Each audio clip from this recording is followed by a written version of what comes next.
Amados hermanos en Cristo, pasa a vosotros. Tomen su lugar, por favor, hermanos.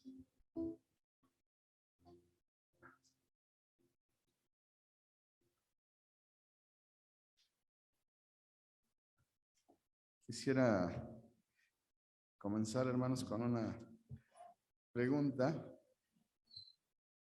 que parece obvia, pero tal vez no lo sea tanto. ¿Cuántos Cristos hay? ¿Cuántos Cristos conoce usted? Hay un solo Cristo. Bueno, hoy quiero hablarles de dos Cristos y los dos son válidos, al menos para Pablo, y espero que también para nosotros. Acabamos de leer, hermanos, con mi hermana Tina, en Filipenses 1, de los versos 21 al 26. Y el verso 21, quisiera repetirlo, es un verso que usted sabe de memoria. ¿Alguien se lo sabe? Filipenses 1, 21. Porque para mí el vivir es Cristo y el morir es ganancia. Es decir que la reflexión que quisiera abordar con ustedes en esta tarde es estos dos Cristos. Un Cristo que está con nosotros mientras estamos vivos.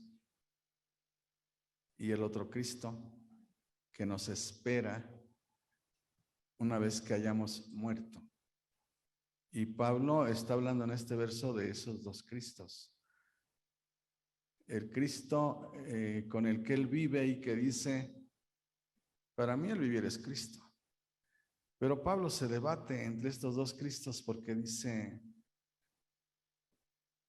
también el morir es ganancia, porque allí veré al otro Cristo, al Cristo que me espera una vez que yo haya cumplido la misión. Y Pablo escribe estas palabras a los filipenses, hermanos, y quisiera brevemente recordar algo que pasó con esta iglesia. En Hechos capítulo 16 nos narra cómo fue que se fundó esta congregación. Hechos capítulo 16, el verso 6, voy a leer desde el verso 6 en adelante. Son porciones, hermanos, que ustedes como cristianos conocen muy bien. Pablo está en su segundo viaje misionero.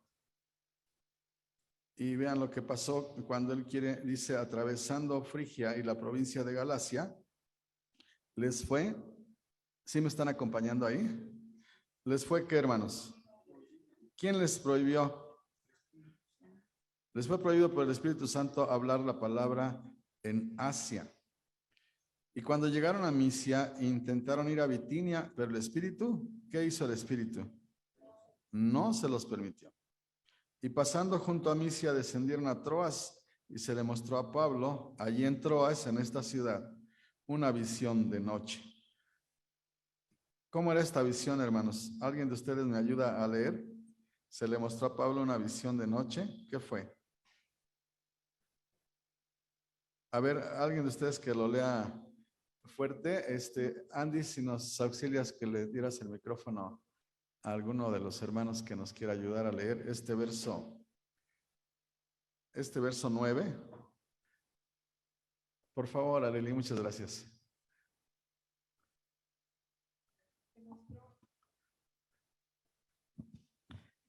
Y se le mostró a Pablo una visión de noche. Un varón macedonio estaba en pie, rogándole y diciendo, pasa a Macedonia y ayúdanos. Muchas gracias, Arely. Acuérdense, hermanos, que lo primero que nos dice esta porción que acabamos de leer es que el Espíritu le prohíbe a Pablo pasar a Europa. Primero dice que a Asia y después dice que a Europa no los deja pasar. Y no sabemos cómo fue este impedimento, al menos yo no lo sé, no sé si alguno de ustedes que es más estudioso y tiene datos sobre esto, pero al menos aquí la Escritura no nos dice cómo fue que el Espíritu le impidió. ¿Le habló? ¿Le puso algún obstáculo? ¿Se le apareció en un sueño, en una visión? No nos dice realmente la Escritura, pero lo que nos dice es que el Espíritu le dijo, no pases hacia Europa.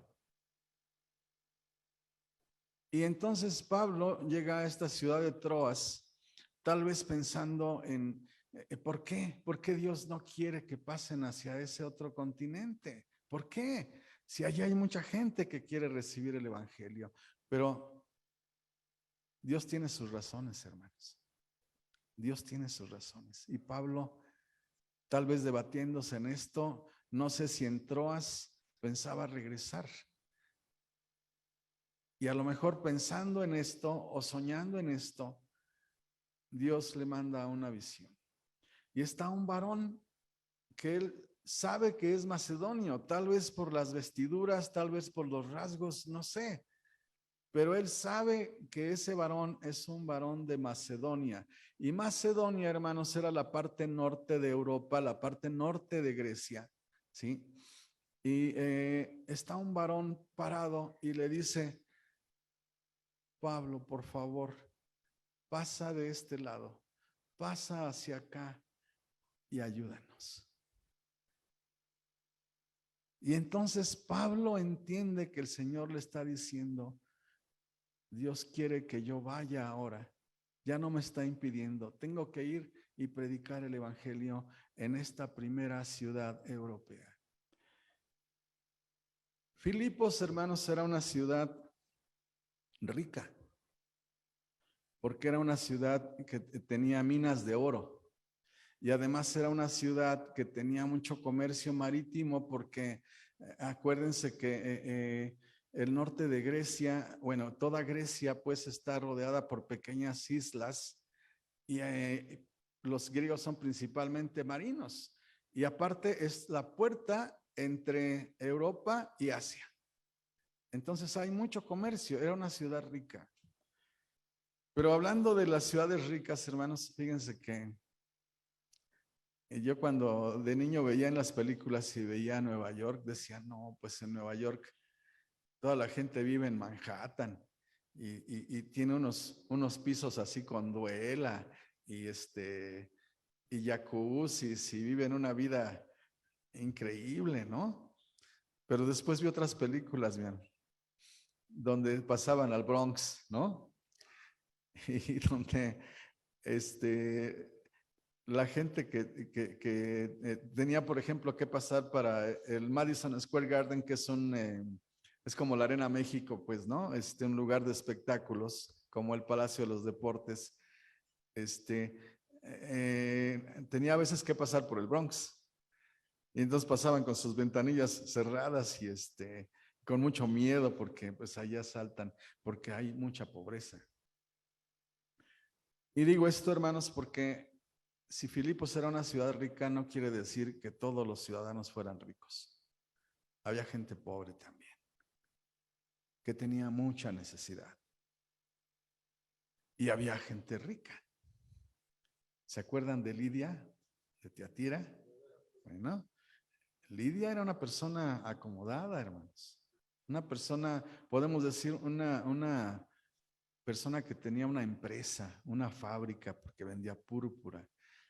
Una de las sustancias más apreciadas en ese tiempo, ¿no? Y Pablo, hermanos, llega a este lugar y predica el Evangelio. ¿Se acuerdan lo que le pasa por predicar el Evangelio? No quisiera que lo leyéramos todo porque nos llevaríamos mucho tiempo, pero si usted ve el título que sigue o el subtítulo que sigue en su escritura, dice encarcelados en Filipos, ¿se acuerda? Bueno, Déjenme nada más leer un verso para que nos situemos allí. Dice el verso 12, y de allí fuimos a Filipos, que es la primera ciudad de la provincia de Macedonia, y una colonia, y estuvimos en aquella ciudad algunos días. Y un día de reposo salimos fuera de la puerta junto al río donde salía a hacerse la oración, y sentándonos hablamos a las mujeres, y aquí es donde conocen Pablo y Silas a Lidia. Entonces una mujer llamada Lidia, vendedora de púrpura de la ciudad de Tiatira, que adoraba a Dios, estaba oyendo, y el Señor abrió el corazón de ella para que estuviese atenta a lo que Pablo decía. Y precisamente por predicar el evangelio, hermanos, ¿se acuerdan? En el verso 16 dice, aconteció que mientras íbamos a la oración, ¿qué pasó, hermanos?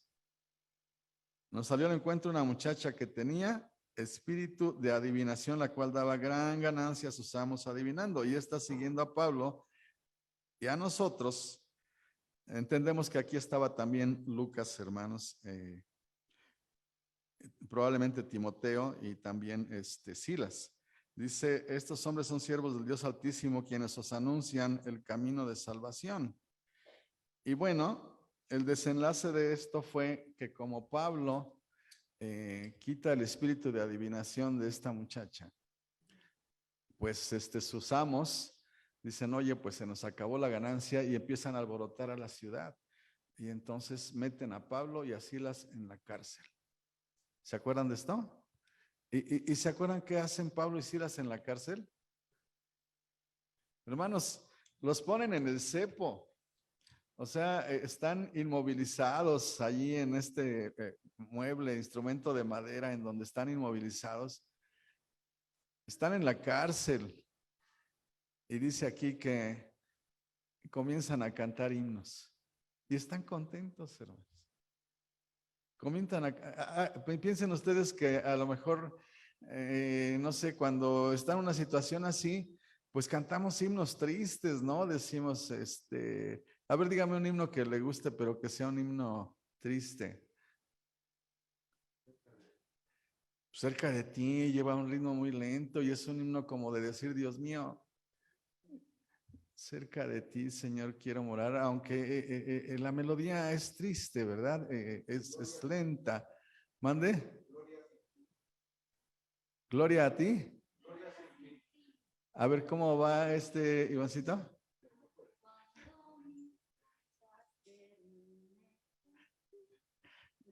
Muy bien, gracias Becky. Que generalmente Gloria sin fin es un himno que cantamos mucho en los velorios, hermanos, porque es un himno triste, ¿no? Decimos, pues, cuando mis luchas terminen aquí, y aunque dice Gloria sin fin, lo dice como en un tono triste, ¿no? Melancólico, diciendo, yo sé que aquí mi familiar está muerto, pero que un día el Señor lo va a levantar, ¿no? Bueno, yo entiendo aquí en esta porción de la escritura, hermanos, que Pablo y Silas no cantaban himnos tristes, hermanos. Estaban contentos. Yo creo que la gente que estaba allí decía, estos o están locos o están llenos de vino, porque no es posible que alguien que está aquí en la cárcel sufriendo, que lo hayan golpeado y que esté en el cepo, esté cantando alegremente.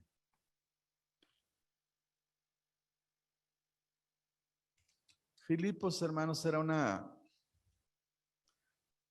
ciudad, no sé si se acuerda usted en honor de quién le pusieron así ese nombre.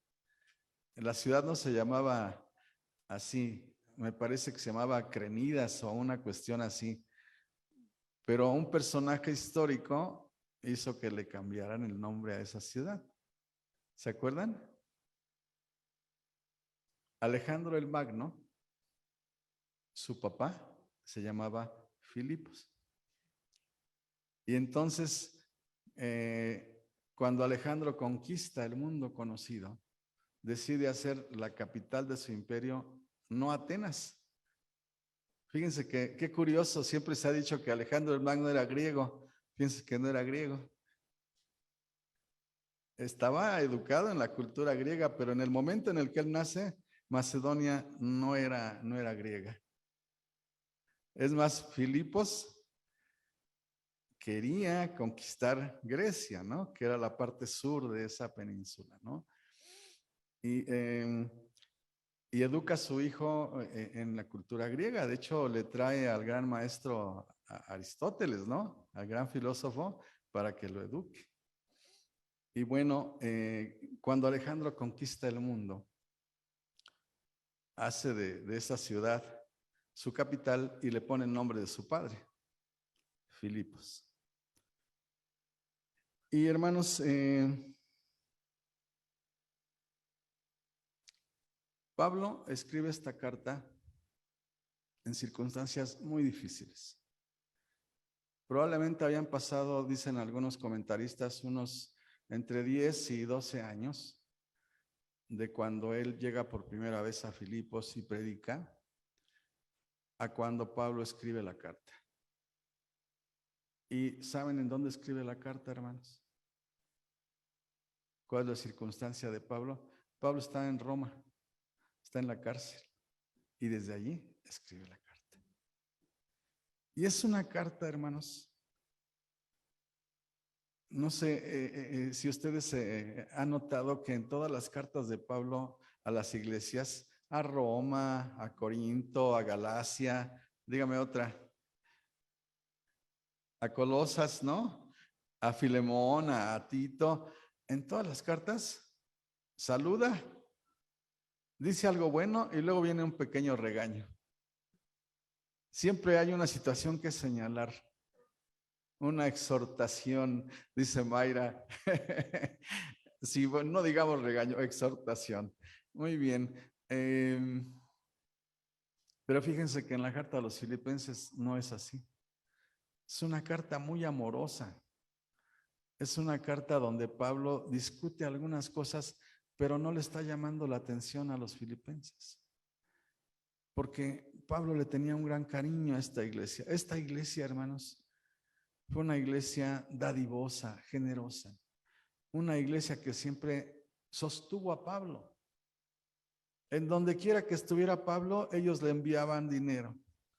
Le enviaban algo a Pablo. Siempre. Que Pablo tenía necesidad y estaba en Corinto, pues los hermanos veían cómo le hacían y le mandaban un mensajero con algo para Pablo. Si Pablo estaba en Éfeso, los hermanos de Filipo mandaban algo para Pablo. Y Pablo tiene mucho aprecio por ellos. Y les dice, ¿cómo deseo volver a verlos? Pero Pablo, hermanos, siendo un varón de Dios, no sé, hermanos, me voy a atrever a decir algo que no sé si algunos de ustedes compartan.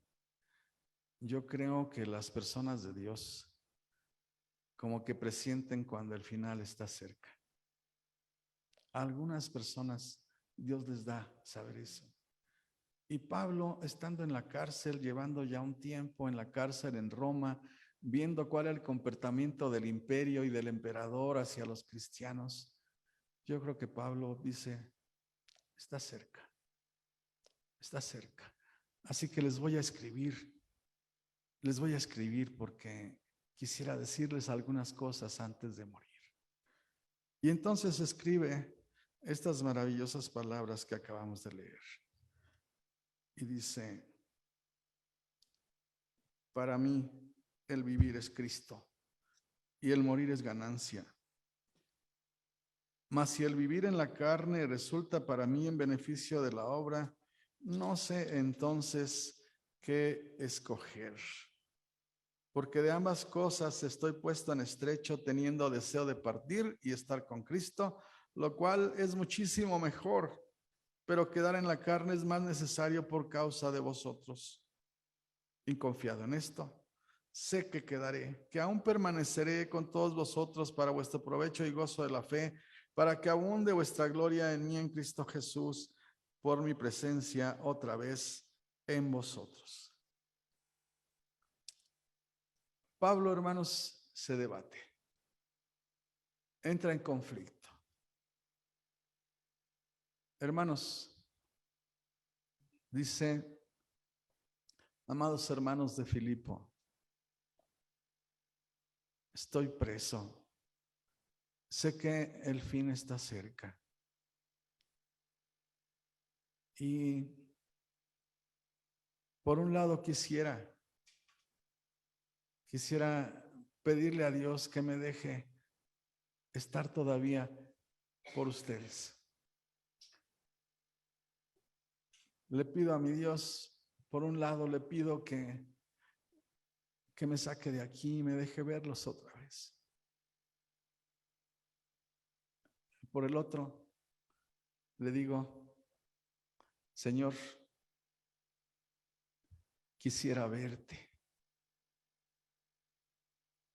Déjame morir, porque sé que el morir va a ser una ganancia. ¿Qué voy a ganar? Voy a ver a Cristo. Voy a estar con Él. Sé que cuando estoy ahorita en vida, veo al Señor junto a mí, pero no con estos ojos. Lo veo con el interior. Pero cuando muera, Él me tiene preparadas cosas maravillosas y la más maravillosa es verle cara a cara. Así que, amados hermanos, me debato entre este Cristo que me ha acompañado en mi vida y el Cristo que me espera después de la muerte. Por un lado quisiera quedarme por amor a ustedes y por el otro quisiera irme y estar ya para siempre con el Señor.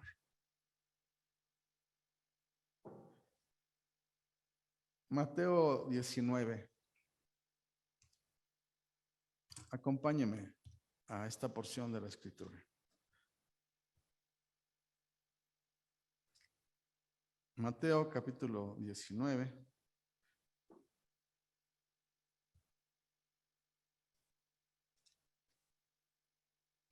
Voy a leer del verso 16 en adelante.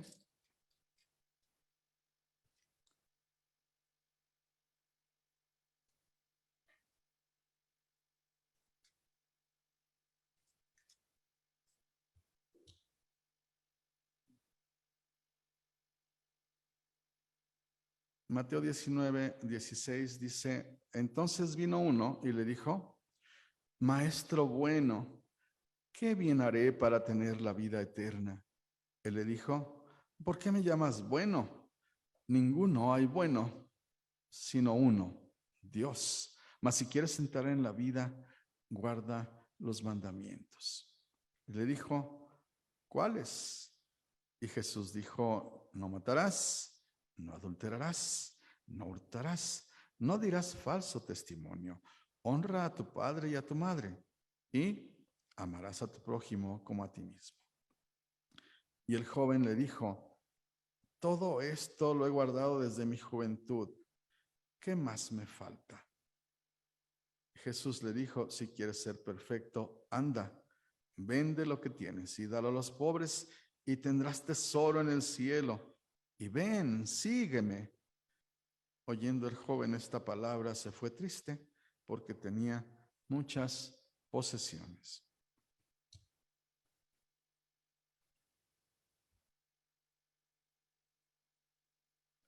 Solamente los que se han entregado a Cristo, los verdaderos cristianos, los que sirven, los que son útiles, los que tienen una vida útil,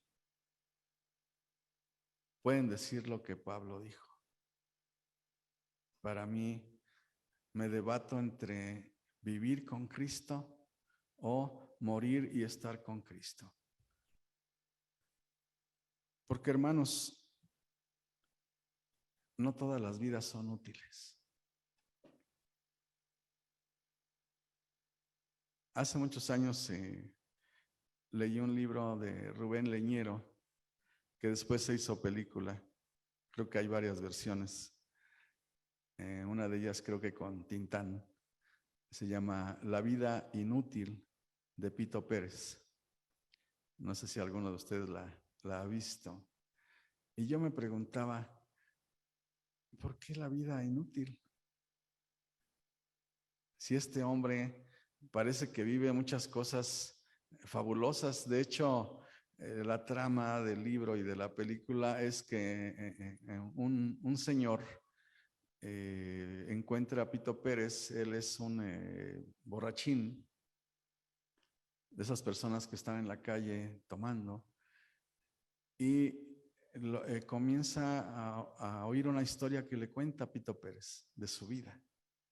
Y entonces le dice, te voy a traer una botella mañana para que me cuentes otra historia de tu vida. Y le cuenta historias, hermanos, que pareciera que está contando la historia de muchas personas. Un hombre que vive la vida, como decimos, como viene. Trabaja en una botica y ahí se le ofrece la mujer del boticario y tiene relaciones con ella. Si se le da la oportunidad de tomar, porque lo encargan de la botica, si se le da oportunidad de tomar dinero del que entra ahí en la caja, lo toma. Le gusta tomar, le gusta contar historias, le gusta hacer todo lo que la mayoría de muchos seres humanos hacen. Y yo decía, ¿por qué la vida inútil de Pito Pérez? ¿Por qué su vida fue inútil? Porque nunca hizo nada en favor de los demás. Nunca fue un hombre de servicio, un hombre que por amor hiciera algo por otro. Nunca. Fue una vida inútil. Y aquí este joven, hermanos, me parece que también vivía una vida inútil. A primera vista pareciera que no, hermanos, porque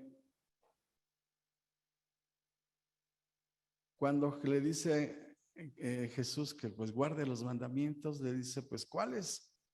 ¿Ustedes creen que no lo sabía, hermanos?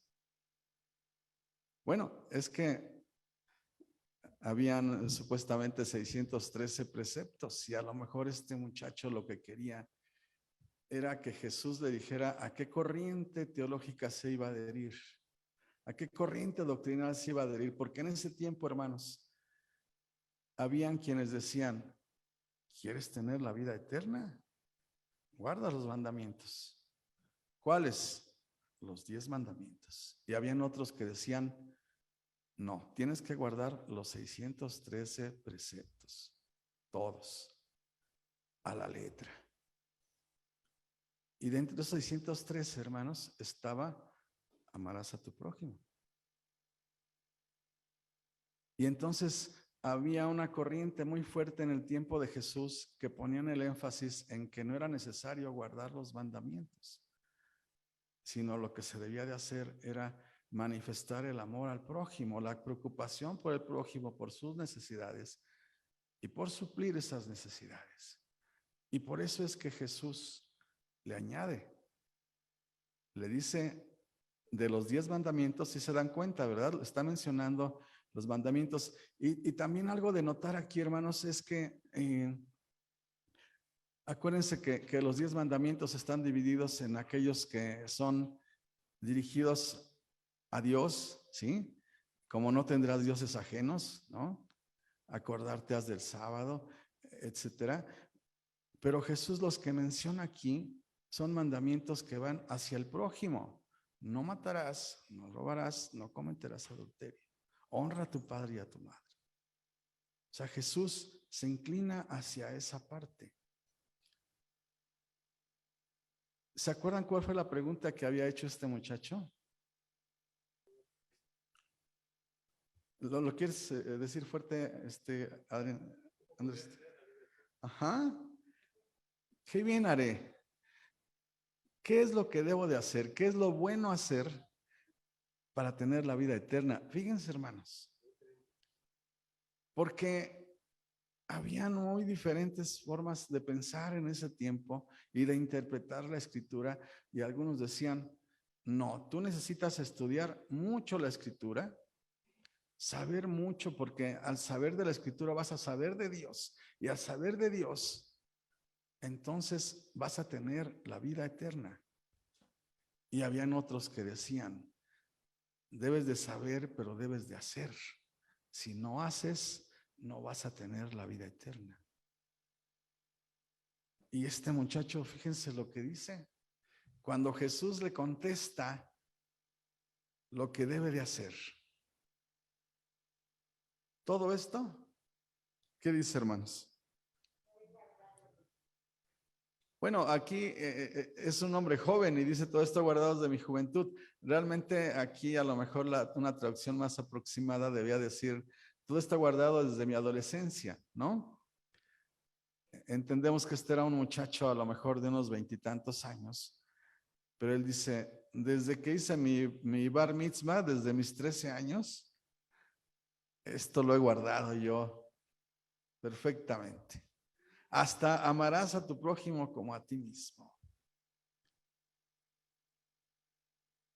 ¿Qué era lo que quería este muchacho, hermanos? Que Jesús justificara su vida y que le dijera, ya hiciste esto, ya tienes la vida eterna. Pero para sorpresa de este muchacho y de todos los que estaban alrededor, Jesús le dice, muy bien, muy bien. El verso 21, si quieres ser perfecto, anda, vende lo que tienes y dalo a los pobres y tendrás tesoro en el cielo, y ven, sígueme.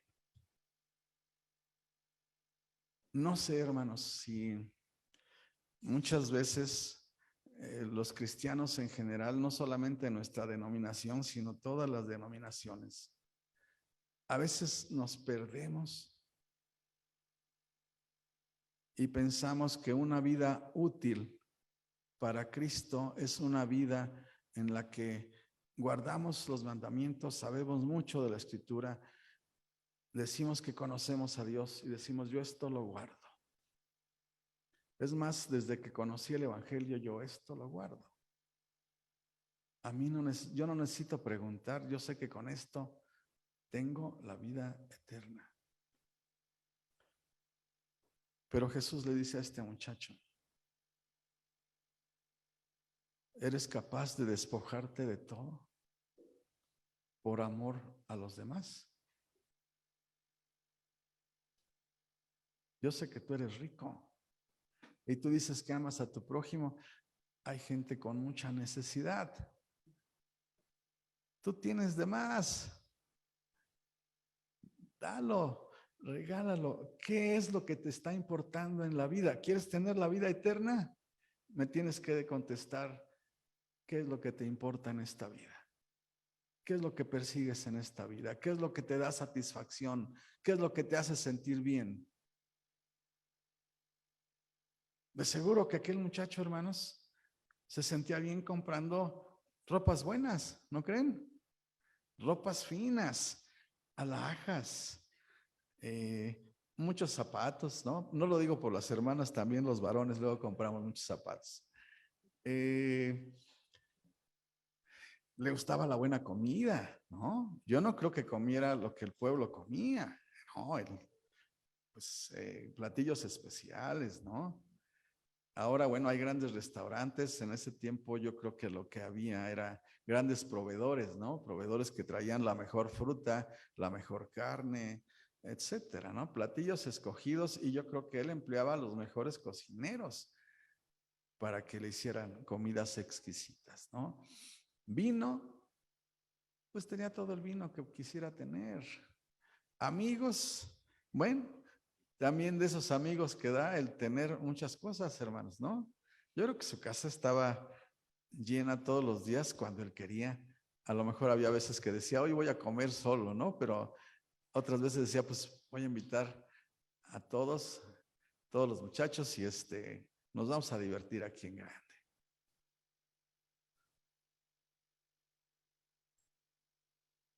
¿Y está mal eso, hermanos? No. ¿Por qué era inútil su vida? Porque no pensaba en los demás. Porque no servía a los demás. Su vida no era útil para los demás. Era útil para él, para su propia satisfacción, no para los demás. Por eso es que se pone muy triste, hermanos.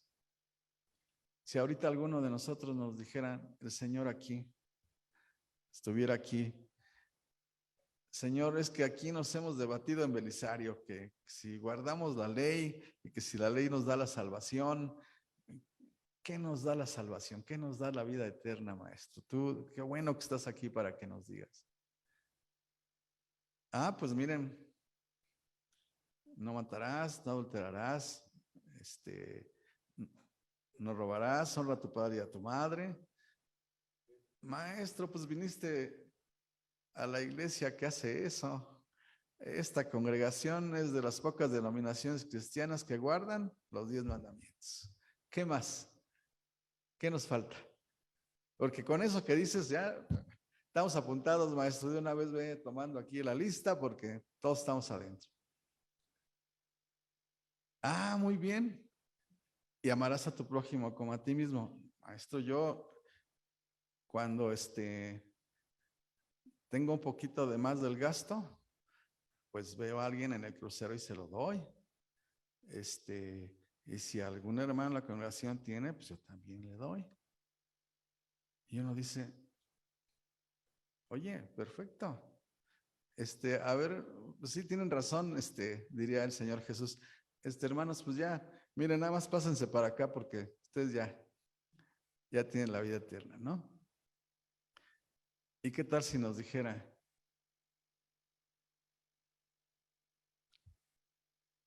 vende tu casa?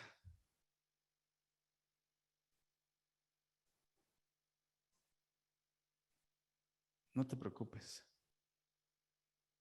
A lo mejor piensas, ¿y dónde voy a vivir yo y mi familia? No te preocupes.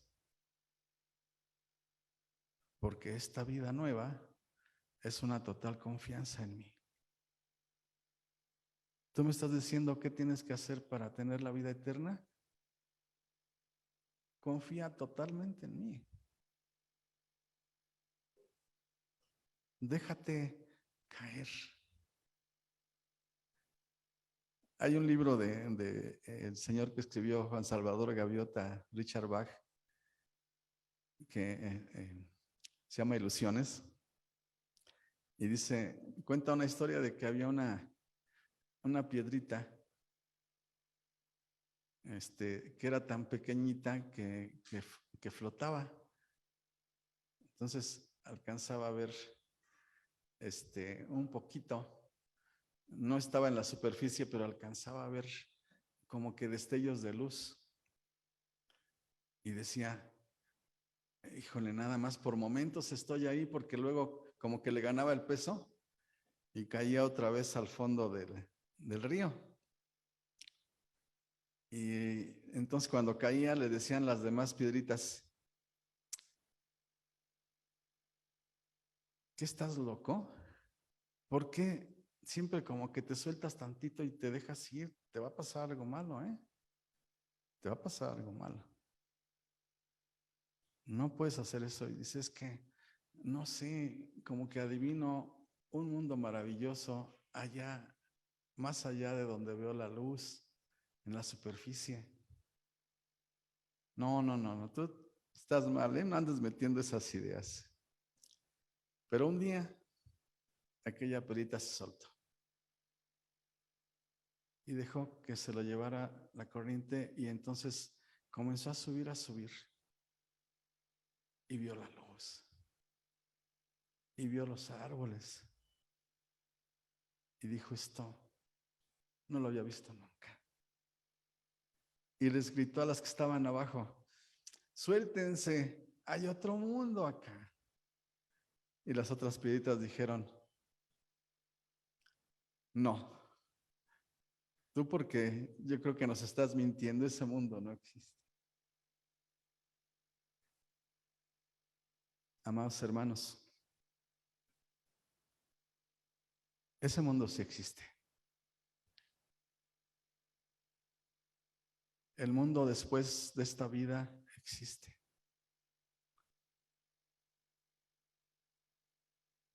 Y esta vida con Cristo es diferente a la vida anterior.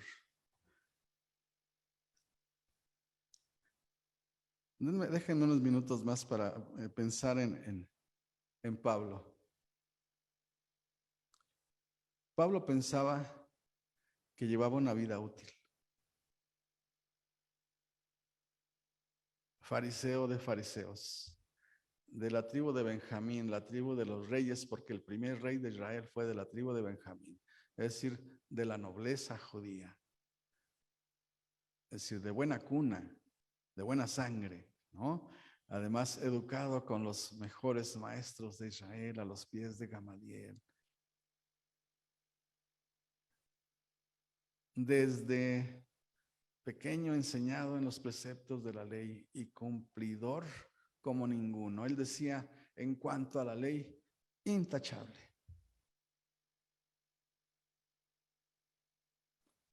Y Pablo dice,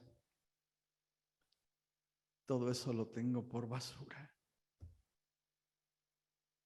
Todo lo que aprendí de los hombres de Dios, de los rabinos y todo lo que aprendí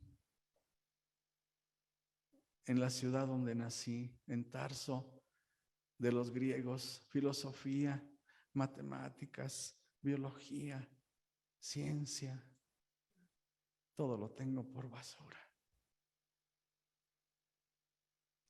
Todo eso era de otra vida antes de conocer a Cristo. Porque cuando conocí a Cristo dije, esta es la verdadera vida. Y ahora me voy a dedicar a que mi vida sea útil. ¿Cómo? El concepto de utilidad para el cristiano, para el Señor Jesús, es que yo tenga una vida de servicio y de amor al prójimo. Sirvo al prójimo, pero lo sirvo por amor. Porque amo a mi hermano, porque amo a las personas, entonces sirvo y entonces mi vida se vuelve útil. Y todo el tiempo Jesús está conmigo. Todo el tiempo Jesús está conmigo. Se sienta conmigo, me murmura al oído y me dice, haz esto, esto no. Ahora haz esto más. Ahora fíjate en aquellas personas, fíjate en aquella persona, ayúdalo. Y Pablo tiene en mente esto al grado que la visión, hermanos, yo no sé si la visión Dios la formó de su vida que había tenido, porque esta visión de que un varón se aparece y le dice, ¿qué palabras, hermanos? Ven, ayúdanos. Y entonces Pablo confirma que lo que Jesús quiere es una vida de servicio al prójimo. Y que le está confirmando diciéndole a través de este varón, ven, te necesitamos, ayúdanos. Y Pablo obedece gozoso y por eso es que estando en la cárcel, canta con gozo. ¿Por qué, hermanos? Probablemente muchos decían, como estaba comentando, pues están locos estos, ¿qué les pasa, no? Perdieron, yo creo, ya la noción de las cosas. No, hermanos, porque Pablo y Silas saben que están ahí por servir a Cristo, por servir a Dios. Y por ese servicio están ahí. Y cuando uno hace las cosas que el Señor manda, hermanos, y uno ama a Jesús, y uno ama a Dios, uno se siente contento de hacer esas cosas. ¿No es cierto, hermanos? Y lo estoy diciendo porque yo sé que ustedes lo hacen, hermanos. Y que no hay más grande satisfacción que servir. Y decir, estoy sirviendo. Amados hermanos, mi deseo es que cuando el momento se acerque, cuando llegue como dice un himno, cuando la luz de mi sol se oculte y ya decline mi día y se acabe. En el momento en el que nos acerquemos a la muerte o que vayamos a morir, podamos decir como Pablo y decir: soy muy feliz en esta vida porque estoy en Cristo y porque amo tanto que no quisiera morirme para poder seguir sirviendo. Pero también, si muero, te voy a ver, Señor Jesús. Te voy a ver. Voy a ver al autor y consumador de mi fe. Y va a ser también una felicidad tan grande. Ojalá, hermanos, que ese sea nuestro conflicto. Decir, ¿me quedo o me voy? ¿Me quedo porque amo demasiado o me voy porque hay alguien que me ama mucho más, que es Cristo Jesús? Que Dios les bendiga, hermanos.